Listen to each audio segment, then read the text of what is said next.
மாவட்ட ஆட்சியர்கிட்ட வந்து நான் தீக்குளிக்க போறேன், எனக்கு அதுக்காவது அனுமதி கொடுன்னு சொல்லிட்டு மன விரக்தியோட நான் பாதிக்கப்பட்டு மனு கொடுத்தேன். அந்த மனுவை வாங்கின டிஆர்ஓ சொல்றாங்க, எந்த தேதியில தீக்குளிக்க போறீங்க அப்படின்னு கேட்டாங்க என்கிட்ட.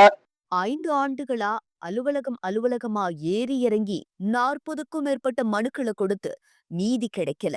சொந்த நிலத்தை இழந்து தவிக்கிற ஒரு மனுதாரர் கிட்ட அரசு அதிகாரி கேட்ட ஒரு கேள்விதான் இப்போ செங்கல்பட்டு மாவட்டம் முழுவதும் அதிர்ச்சியை ஏற்படுத்தியிருக்கு. செங்கல்பட்டு மாவட்டம் தாம்பரத்தை சேர்ந்த மகேஷ்குமார் அப்படிங்கிறவரு தன்னோட சொந்த நிலம் தனிநபர் ஒருவரால அதிகாரிகள் துணையோட ஆக்கிரமிக்கப்பட்டிருக்கிறதா குற்றம் சாட்டியிருக்காரு. கடந்த 5 வருஷமா மாவட்ட நிர்வாகம் முதல் பல்வேறு துறைகளுக்கு 40க்கும் மேற்பட்ட மனுக்களை அளிச்சும் எந்த நடவடிக்கையும் எடுக்கல அப்படின்னு அவர் வேதனை தெரிவிச்சிருக்காரு. இந்த நிலையில இனியும் நடவடிக்கை எடுக்கல அப்படின்னா ஏதாவது விபரீத முடிவை எடுக்க வேண்டிய சூழல் வரும் அப்படின்னு மகேஷ்குமார் சொன்னபோது, மாவட்ட வருவாய் அதிகாரி அந்த முடிவை எப்போ எடுக்க போறீங்க அப்படின்னு அலட்சியமா பதிலளித்ததா அவர் குற்றஞ்சாட்டியிருக்காரு. தன்னோட மனுவ அமைச்சர் கூட வாங்க மறுத்ததா கூறும் மகேஷ்குமார், மக்களோட பிரச்சனைகளை நேரில கேட்டு தீர்க்க வேண்டிய அரசு களத்துல இறங்கி செயல்பட வேணும் அப்படின்னு ஆவேசமா தனது ஆதங்கத்தை வெளிப்படுத்தி இருக்காரு.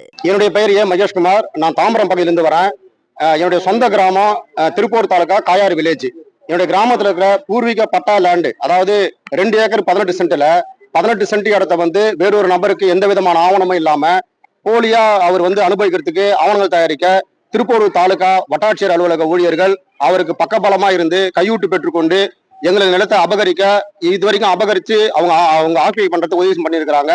இது குறித்து கடந்த 5 வருஷமா திருப்பூர் தாலுகா ஆர்டிஓ செங்கல்பட்டு, மாவட்ட ஆட்சியர் செங்கல்பட்டு ஆகியோர்த்த பல புகார் மனுக்கள் தொடர்ந்து கொடுத்துன்னு வரேன்.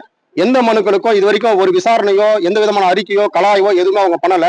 நானும் இந்த மாதிரி அடுத்தடுத்து மேல்முறையீடு மனுக்களை வந்து மாவட்ட ஆட்சியர் ஜிடிபி பெட்டிஷன்ல கூட நான் பல மனுக்கள் கொடுத்துட்டேன். எந்த விதமான நடவடிக்கை எடுக்காதனால கடைசியா வந்து நான் 6 மாசத்துக்கு முன்னாடி மாவட்ட ஆட்சியர்கிட்ட வந்து நான் தீக்குளிக்க போறேன், எனக்கு அதுக்காவது அனுமதி கொடுன்னு சொல்லிட்டு மன விரக்தியோட நான் பாதிக்கப்பட்டு மனு கொடுத்தேன்.